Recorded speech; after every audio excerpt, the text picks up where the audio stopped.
Not a matter of if, but when a crisis could rock your world. I'm Roshini Rakjumar, crisis strategist, licensed attorney, and host of The Crisis Files. In each case file, we explore a real-world crisis. My crisis squad and I are here to find solutions.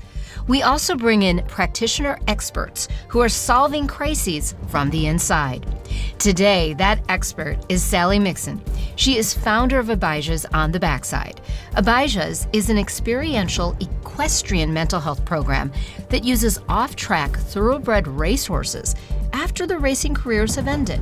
Based at Canterbury Park in Shakopee, Minnesota, it's a first-of-its-kind program in the United States. Cutting edge and crisis solving? Just what we love at The Crisis Files. Sally is here for the case file I call Not Horsing Around. Sally, what you're doing at Abijah's is really nothing short of miraculous. Give people a visual of what they'd see if they happened upon Abijah's On the Backside. Oh, what they would see. They would see and experience things such as hope. They would see miracles happening in a place they would least expect it, at the backside of a racetrack. They would see these magnificent animals that their value has depleted tremendously, and now they are saving lives. You would see people from all backgrounds coming, our military, our first responders that have come to a place in their life where they don't know where to go. So talk us through this, because you're involved with the horses, you're involved with the patients' customers, you're involved with the patients who come in. What does a session look like? So an individual will come and we'll do an intake. So just like traditional kind of talk therapy, we do an intake, we set goals. But then the whole session becomes out in the pasture. That's the location. So it's all through the lens of story, and we all have a story. And when our stories change, we change. So these horses, because they are so intuitive, they're going to pick up on what's going on internally in the client. And they begin to actually play that out externally. So rather than a vet, a first responder, a kiddo talking about their trauma or talking about their life experiences or their struggles, they're able to see these horses play it out in such a way that gives them words and gives them a voice. I would imagine there are a lot of emotions going on in the pasture. Bring us inside of that. Oh. And I'm just going to warn everyone, You're going to start crying. Well, I can share a story. I had a veteran. This is before I brought Abijah's to the track. And I had this veteran, a special ops vet. And he arrived and he was so angry. And he had just come from the VA. He was shaking, he couldn't really talk, and he said, "I'm tired of people telling me to just breathe." And I looked at him, and I mean, I'm a counselor and I'm a quote-unquote professional, and I think sometimes the best thing we can do is just say we don't know and we don't have the answers. So I looked out at his storyboard out in the pasture where his horses were. I said, just go out there. The answers are out there. So he steps out into this pasture, and you cannot make this up. A military-grade chopper flies over out of nowhere. Wow. And you could see him starting to get even more angry. And he's now probably back in Afghanistan, right? He's experiencing this. The military-grade chopper goes over, and I noticed that one of his horses he has named Warhorse is looking at him. And Warhorse is quite a few feet away. I mean, yards away. And this veteran looks back at me. I tell him, I give him kind of a nod, go ahead. He turns and he starts walking towards Warhorse. At that time, Warhorse starts walking towards him. And they meet in the middle of this story of the pasture. And this vet puts his hand out, and Warhorse puts his nose in this vet's hand and lays down at his feet. And this vet crumbles down, he's on his knees, and for a good 15, 20 minutes, Warhorse starts to breathe on this man's face. I mean, seriously. Wow. You could hear a pin drop. I mean, it was just this, magical moment. 15, 20 minutes pass, this veteran gets up, And he walks back to me and he said, what people don't understand is as a sniper, when I take a breath, when I'm told to breathe, as a sniper, when I take a breath and I let it out is when I pull the trigger. So when people are telling me to breathe, it's just the wrong thing to say. It's the wrong thing to say. And he looked at Warhorse, who's still laying down, and he said, but Warhorse, he's teaching me how to breathe again. And just tears came. I mean, Wow. This is a man. Tears are coming now. I'm about to lose it. Wow. It was incredible. And the horses just know. They just know. What is it about the horses that they know, Sally? How do they know? It's how God created them. I mean, they're amazing. They're prey animals, so they are incredibly intuitive and sensitive because they have to be on alert all of the time. But they're also big. You can't control them. And they know their power. They know their power. They have a history of being in battle. When there's numbers, there's power, right? They operate as a herd like people. And often when people are struggling, they isolate. We can learn a lot from horses that we need our herd. And in this day and age where the mental health crisis is skyrocketing, we have people that are isolating. We have people, post-COVID and during COVID, we had to isolate for safety. And already people with mental health issues were maybe isolating because there has been such a stigma around. Absolutely. Absolutely. And they feel alone. So at Abijah's, they're being introduced to their herd. Literally. Literally and figuratively. These amazing animals. They are amazing. Well, I know you have story after story, and that was part of the reason I wanted you to come on the Crisis Files, because the mental health epidemic in our country, in the world, it can be very paralyzing. So little by little, we have to chip away at it. What are some of the scenes that you can share connected with the statistics so that maybe someone's sitting out there saying, I wonder if this kind of therapy could be right for me, or just therapy in general. Maybe something you say today would help someone just go and get some help. Yeah. First of all, there's no shame in getting help. We are all in need of help at some point in our life. I'm a counselor because I needed counseling. I almost lost my life to anorexia years ago in college, and horses and how God used them saved my life.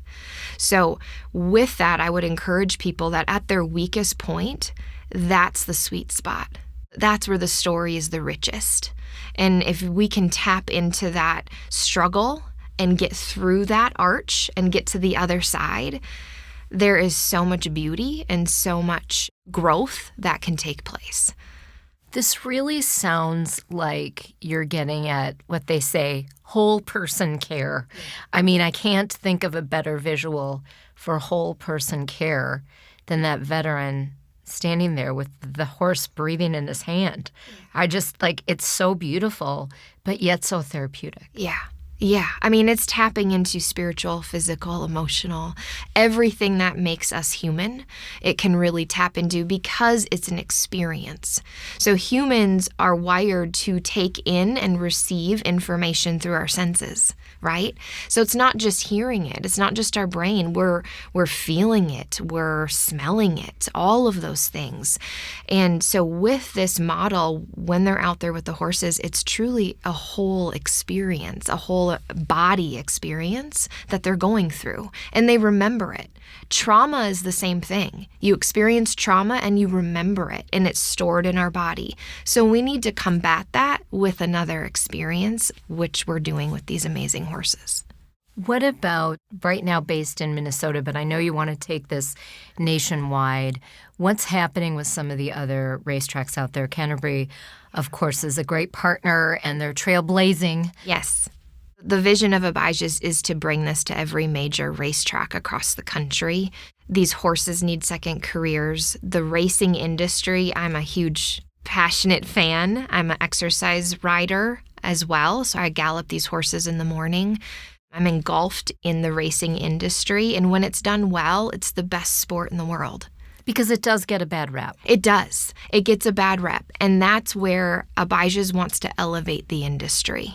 Because racing really became this influential sport for the United States during the Depression. Because it gave people not just a voice, but it gave them hope. because they all felt like an underdog.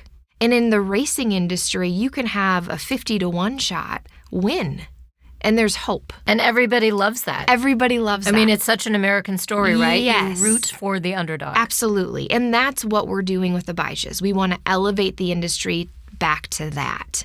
So these horses that have no value are now saving lives.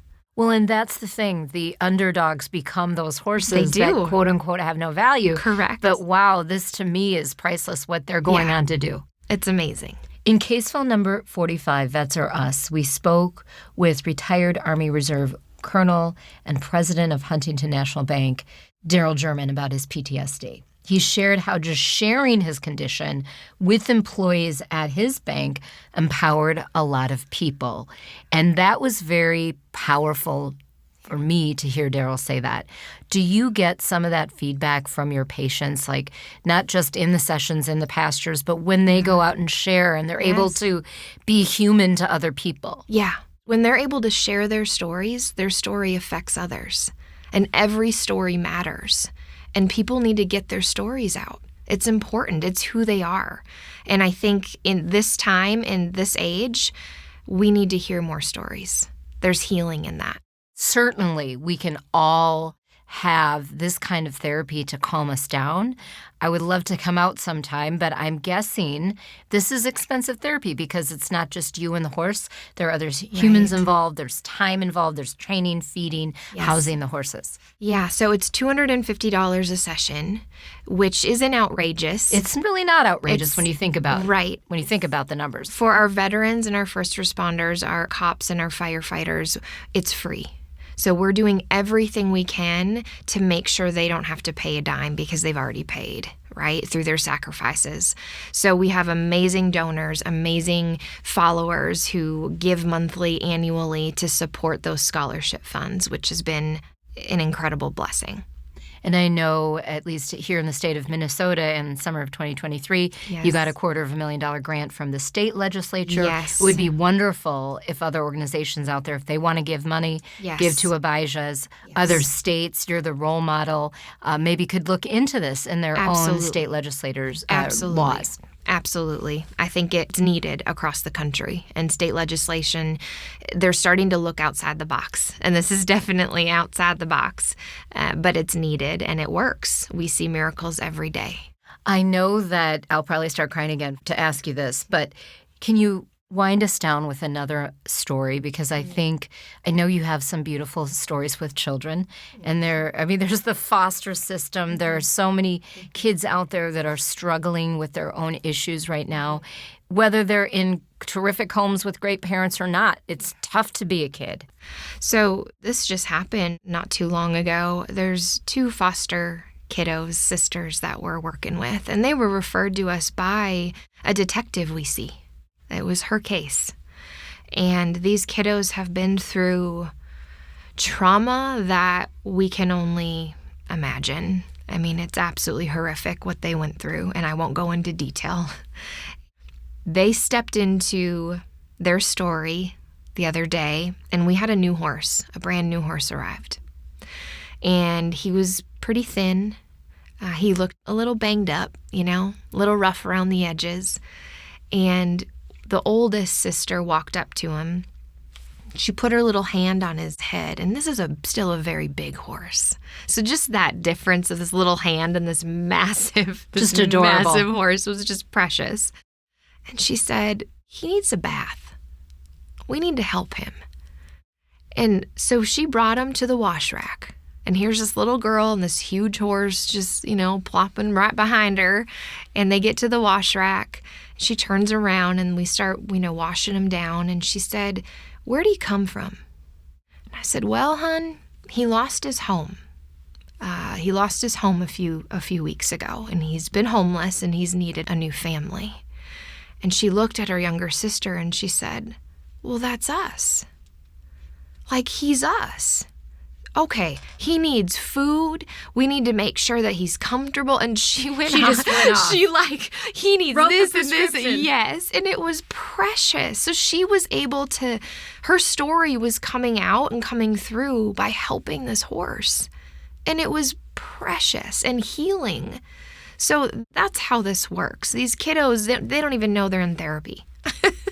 Right. And they're just helping us by watching. I'm sure you and your horses and your colleagues get so much from your patients. Yeah. Oh, just amazing. All right. I'm just like a puddle over here. Thank you, Sally Mixon. Connect directly with Sally on Facebook and Instagram at Abijah's on the backside. That's ABIJAH' on the backside. Today's Crisis Brief is dedicated to all the first responders, firefighters, police, EMTs, our military, who put their lives out there for all of us every single day. Number 1. The first step in any crisis is to accept you need help. We all need our herd. Speak to someone you trust to find the best resource. Number 2, your recovery may come in stages. That could mean 2 steps forward and 1 step back. Give yourself grace and patience. Number 3, the horse knows. They are very intuitive and pick up on emotions we all experience. Horses are honest and always give direct feedback. Catch up on all case files at thecrisisfiles.com for the show archive plus special videos. Subscribe to our YouTube page on thecrisisfiles.com. Follow us on Instagram, Twitter, and YouTube at The Crisis Files. Please rate and review The Crisis Files on your platform of choice so others can listen for crisis prevention information. We do not provide legal, financial, medical, or PR advice for particular situations, but strongly recommend you seek professionals to help with your specific need. I'm Roshini Rakjumar. Join me next time on The Crisis Files.